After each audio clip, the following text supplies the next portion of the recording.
Les héritages maudits, ou en d'autres termes, les héritages négatifs. Bonjour, je suis la petite secrète et c'est le thème de mon message aujourd'hui. Avant de commencer, je vais vous raconter l'histoire d'une dame. Je l'ai écoutée dans les médias et cette dame, je vais l'appeler Mireille pour le texte. Mireille, c'est une femme qui a une bonne profession, un bon diplôme, et un jour, elle voit arriver dans sa boîte aux lettres une enveloppe rouge. Dans cette enveloppe, il y avait juste son nom, en fait, son adresse. Elle ouvre l'enveloppe, il n'y a pas le nom de l'expéditeur, mais il y a seulement un mot qui est écrit dans l'enveloppe. Il est écrit ceci: tu veux être puissante et riche, ne plus connaître la misère, alors appelle au numéro suivant. Donc il y avait le numéro en question, c'était un numéro qui était d'un autre continent, d'un pays d'Asie, que je ne citerai pas. Il faut savoir que la dame, elle vit en Afrique. Ce qui était étonnant, c'est que c'est une personne d'Asie. La dame ne connaît personne en Asie. Mais la personne a bien écrit son nom, son prénom, tout, le numéro de sa boîte postale. Et ce qui était encore plus étonnant, c'est que dans ce pays asiatique, on parle anglais, mais dans le mot, c'était écrit en français. Donc c'était bien écrit: tu veux être puissante et riche, ne plus connaître la misère, alors appelle au numéro suivant. La femme, comme elle est pleine de convoitise, elle décide d'appeler. Il y a des gens qui ont la convoitise avec la curiosité. Ah, je vais d'abord appeler, je veux savoir ce que c'est et tout. Et puis on a parlé de ne plus connaître la misère et tout. Je vais quand même voir. Pourtant, elle avait déjà un bon poste. La personne lui répond en français. Et la personne lui dit, en français, hein, n'oubliez pas que le numéro de téléphone, c'était sur un pays asiatique. La personne lui répond en français, en bon français, et lui dit que tout ce qu'elle a à faire, c'est de mettre sa photo et la photo de ses 4 enfants dans l'enveloppe, de fermer l'enveloppe et de mettre l'enveloppe sur sa table de chevet. Elle, très curieuse, vous savez, des fois quand les gens sont très intellectuels, ils aiment toujours, ah, on va voir ce qui va se passer. Hein. Et puis il y avait aussi la convoitise de l'argent, de ne plus avoir de la misère et tout. Tout ça entrait en jeu. Alors elle a fait ce que la personne lui a dit au téléphone. Elle a pris une de ses photos d'identité, les photos d'identité de ses 4 enfants, parce que le monsieur avait dit, si tu mets aussi la photo d'identité de tes 4 enfants, eux aussi vont prospérer. Il faut savoir que ces enfants, il y avait des enfants, il y avait des adolescents déjà. Eux aussi vont prospérer jusqu'à la fin de leur jour. Ils ne connaîtront plus la misère. Elle ferme l'enveloppe et elle dépose l'enveloppe sur sa table de chevet en se disant que le lendemain, bon, de toute façon, il n'y avait pas d'adresse. Elle ne savait même pas où elle allait reposter l'adresse, etc. Mais le lendemain, elle allait appeler le numéro de téléphone en question pour dire que bon, c'est bon, j'ai l'enveloppe, il n'y a pas de problème. Elle dépose l'enveloppe donc sur sa table de chevet pour le lendemain. À son réveil, elle regarde la table de chevet, il n'y a plus d'enveloppe.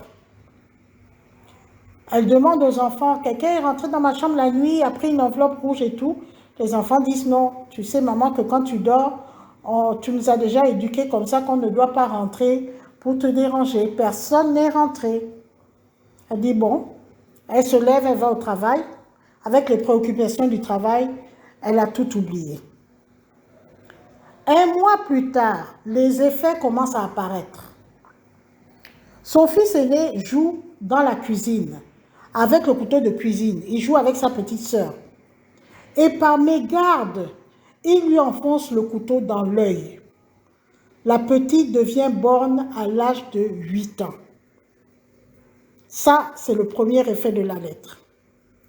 Ensuite, après que le grand frère ait enlevé l'œil de sa petite sœur, les jours qui suivent, la maman obtient un poste au ministère, là où elle travaille, un grand poste de fonction, et elle aura aussi la gérance de beaucoup de dossiers. Et en plus, elle va maintenant participer donc à la gestion financière, ce qui va augmenter aussi beaucoup dans son salaire parce que quand tu gères les finances, tu as aussi une prime qu'on appelle prime de caisse qui va tomber dans ton salaire. Donc, son salaire va vraiment augmenter. Dans l'euphorie, elle oublie l'œil de sa fille. La fille, elle est borne, ok, elle l'a amenée à l'hôpital, elle a soigné les bornes à 8 ans, qui plus est. Mais tout ça est passé aux oubliettes parce que maintenant, la vie est belle, l'argent rentre et tout. Quelques jours plus tard, le fils aîné commence à faire le délinquant à l'école. Il commence à boire, à fumer dans les bars qui sont autour de son lycée. Et vous savez, les jeunes, quand ils boivent, quand ils fument, ça joue au dur et tout. Après, ils se taquinent. Et puis, avec l'effet de l'alcool, ça termine à la bagarre. Et il se bat avec son collègue. Le collègue prend une bouteille, casse la bouteille, lui enfonce ça dans la tête. Voilà que le fils de la dame, donc le fils de Mireille, est gravement blessé. On le conduit en urgence à l'hôpital et malheureusement, il décède au bout de 2 jours. Ah là, elle commence à se poser des questions. Elle commence à se dire que moi, j'étais tranquille avec mes enfants, mais qu'est-ce qui se passe? La dame donc commence à paniquer.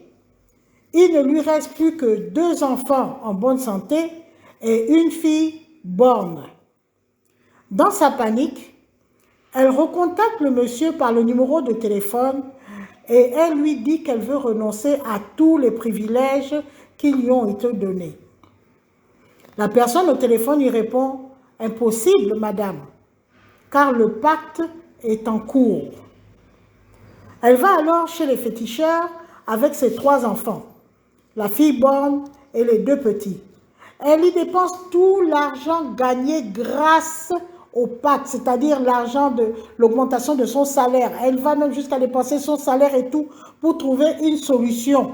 Donc tout ce qu'elle a gagné, plus les fonds qu'on leur a lus en tant que chef de caisse, etc., elle a tout dépensé chez le féticheur. Lorsqu'elle a fait ça, elle a fait les soins, on leur a fait les bains, on leur a fait quoi. Il y a eu une petite accalmie qui n'a duré que 6 mois. 6 mois plus tard, un jour, on l'appelle que les 2 enfants qui étaient en bon état sont morts d'un accident de voiture avec le chauffeur sur la route lorsque le chauffeur les accompagnait à l'école. La voilà maintenant seule avec une seule fille sur 4 enfants, une seule fille qui est borne et ce pacte qui lui colle à la peau. Alors, qu'est-ce qu'elle fait? Elle va vite se réfugier dans les églises pour trouver une solution. C'est ce que j'appelle les héritages négatifs. Les parents font des actes que malheureusement, les enfants héritent, mais d'une façon des fois très dramatique. Je vous rappelle que dans la Bible, lorsque le roi David, qui aimait courtiser les femmes d'autrui, pourtant il était roi, il était beau en plus, il pouvait avoir toutes les femmes qu'il voulait, mais ce qui l'intéressait, c'était les femmes de ses soldats. Et au lieu d'aller à la guerre comme un bon chef de tribu, monsieur passait son temps à la maison, il envoyait les gens à la guerre, il passait son temps à la maison pour aller guetter les femmes qui étaient en train de prendre leur douche, jusqu'à ce qu'il a commis l'adultère avec la femme de son soldat. Et non content de ça, la femme de son soldat est tombée enceinte, et pour camoufler le tout, qu'est-ce qu'il a fait? Il a envoyé son soldat au front, son meilleur soldat, son soldat le plus fidèle. Il l'a envoyé au front et il a donné l'ordre au chef de guerre pour dire que mettez-le au front, mettez-le devant, sachant très bien que c'est la chair à flèche, et à l'époque il n'y avait pas de canons, et que les premières flèches tomberaient sur le soldat en question, ce qui est arrivé et le soldat est mort. Donc il a commis l'adultère, il a engrossé la femme de son soldat et le soldat est mort. Voilà quelqu'un qui a posé les bases d'un héritage négatif. Et qu'est-ce qui s'est passé dans sa descendance? L'un de ses fils a violé sa fille, donc inceste déjà dans la famille, plus viol. Le frère de même mère que la fille a assassiné le violeur. Ensuite, un autre de ses filles, de ses fils, a voulu l'assassiner pour prendre sa place, etc. C'est un vrai désordre. C'est ce que j'appelle les héritages négatifs. Et vous pouvez le rencontrer même autour de vous. Vous voyez des grandes familles, vous allez dire, oh, cette famille-là, quand les enfants seront grands, ça sera des gens bien, regardez leur maison, regardez leur voiture, etc., etc. Mais quand vous revenez 20 ans plus tard, vous trouvez que ces enfants sont des délinquants ou que ces enfants ont dilapidé toute la fortune de leur père pour aller vivre en Europe ou que les filles sont des délinquantes. Personne n'arrive à trouver un travail, d'autres sont comment on appelle ça, des junkies, des fumeurs de substances illicites, etc. Vraiment des problèmes sur problèmes.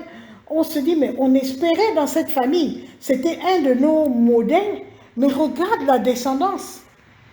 Et il y a même des enfants qui n'arrivent pas à vivre dans le terrain familial parce que tout le temps ils voient des sorciers, des fantômes, des choses bizarres dans le terrain familial. C'est ce que j'appelle les héritages maudits. Les héritages maudits, les héritages négatifs. L'héritage, ce n'est pas seulement que voilà, tu as des belles maisons, tu as hérité des biens de ton père. Non. Déjà, physiquement, tu peux hériter des dettes de tes parents. Mais spirituellement, tu hérites aussi des dettes. Parce que lorsque tes parents ont contracté des alliances avec les forces de ténèbres, mais ce sont des dettes parce qu'après, il faut rembourser les dettes. Et c'est ça, les héritages négatifs. Alors moi, je voudrais vraiment te responsabiliser. On ne met pas au monde des enfants pour en faire des chairs à sorcellerie, des viandes à manger dans les marmites sorcelères, ou pour les faire payer toutes les mauvaises alliances que vous avez tissées, même pas forcément dans la sorcellerie, mais dans des sectes, dans des loges, ou bien même économiquement parlant, vous avez pris des dettes, des crédits, des choses comme ça, vous n'avez pas payé, et voilà qu'au moment où vous mourrez, toutes ces dettes-là retombent sur ces enfants. C'est pas normal. C'est juste pas normal. J'avais raconté dans une de mes vidéos que j'ai un ami, cet ami-là, il a rencontré un jour un ami de longue date et tout. Il a dit, oh, mais tu sais, j'ai vu ton père, vraiment, il est très très malade et tout, vraiment, j'espère que ça ira mieux, etc., etc. Et l'autre a dit, mais nous aussi, on souhaite que ça va mieux parce que ce père-là, il a tellement fait de mal sur cette terre qu'il est préférable que lui-même de son vivant, il paye tout le mal qu'il a fait. Parce que sinon, c'est nous qui allons hériter de cette dette-là. Et nous allons vivre malheureux. Et ça, c'est une réalité. La parole de Dieu dit que les parents ont mangé les raisins verts. Les enfants ont eu les dents agacées. Les actes que toi, tu peux poser en tant que parent aujourd'hui, fais très attention. J'interpelle pour cela les gens qui sont diplômés, qui veulent maintenant démarrer dans la vie. Ces gens-là, il faut faire très attention parce qu'il y a beaucoup de personnes qui ne veulent pas prendre le temps d'avancer petit à petit pour avoir un certain niveau de vie. Surtout lorsqu'ils reviennent de l'Europe. La seule chose qu'ils veulent, c'est, ils s'imaginent que la vie qu'ils ont eue en Europe, ils pourront la transposer en Afrique. Mais ce qu'ils ignorent, c'est que les conditions de vie ne sont pas les mêmes, les salaires ne sont pas les mêmes, et que pour vivre au niveau moyen qu'ils avaient en Europe, il faut vivre dans un milieu aisé ici en Afrique. Je m'explique. Pour que tes enfants soient dans des écoles correctes, en Afrique, il faut les mettre dans des écoles qui coûtent de l'argent.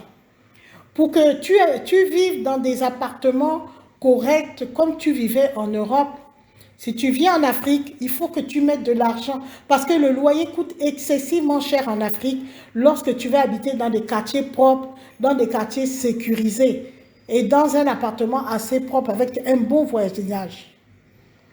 Mais il y a des gens on les appelle quoi, les repates, ou les repates, c'est-à-dire ceux qui ne sont pas expatriés mais qui veulent rentrer. Donc les repates, J'en connais beaucoup qui viennent, il y en a qui me disent où est-ce qu'on peut trouver un logement là-bas. Quand ils me décrivent le logement, je dis tu as quel budget? Oh, j'ai 500 000 par mois et tout. Je dis hein?